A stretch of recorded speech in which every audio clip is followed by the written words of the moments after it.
ఇది వచ్చేసి ఈ ఒక లాగ్ వచ్చేసండి సుమారు ఇది ఒక 50-60 కేజీలు ఉండొచ్చు. సన్న లాగ్ ఉంది ఇది వచ్చేసి అక్కడ వరకు వచ్చేసి ఆ జాయింట్ దగ్గర వరకు ఆ పైన వచ్చేసి ఏ గ్రేడ్ కింద వస్తుంది.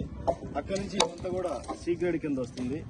అట్లాగే ఈ దొంగ వచ్చేసి ఈ బి గ్రేడ్ కింద వస్తుంది. అంటే ఇక్కడ సగం వరకు మంచిగా ఉంది, పైన బాగలేదు కాబట్టి బి గ్రేడ్ కింద వస్తుంది. ఇదైతే కనుక సి గ్రేడ్ కింద వస్తుంది.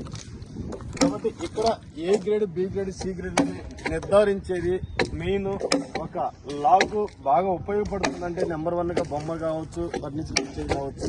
అట్లా ఉంటే కనుక ఏ గ్రేడ్ కింద తీసుకుంటారు. లాగ్ కరెక్ట్గా లేకుండా అది ఫర్నిచర్ బొమ్మ పెద్ద ఉపయోగపడుతుందంటే బి సి కింద తీసుకుంటారు.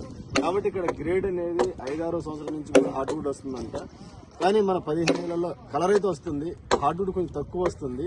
కానీ ఏ గ్రేడ్ రావచ్చు, బి గ్రేడ్ రావచ్చు, లేదా సి గ్రేడ్ కూడా రావచ్చు. 3 గ్రేడ్స్ అనేది 100% ఉంటుంది. కాబట్టి మన రేపు ఫ్యూచర్లో మనది ఏ గ్రేడ్ కూడా రావచ్చు, బి గ్రేడ్ రావచ్చు, సి గ్రేడ్ అన్ని మిక్సింగ్ వస్తాయి. కాబట్టి దాన్ని సపరేట్ చేసి కొన్ని ఏ గ్రేడ్ సపరేట్ చేస్తారు, కొన్ని బి గ్రేడ్ సపరేట్ చేస్తారు. ఇట్లా ఈ విధంగా ఉండబోతుంది. కాబట్టి మనం ఇంకా కాన్ఫిడెంట్గా మన కస్టమర్కి ఇంకా ధైర్యంగా కూడా మనం చెప్పొచ్చు.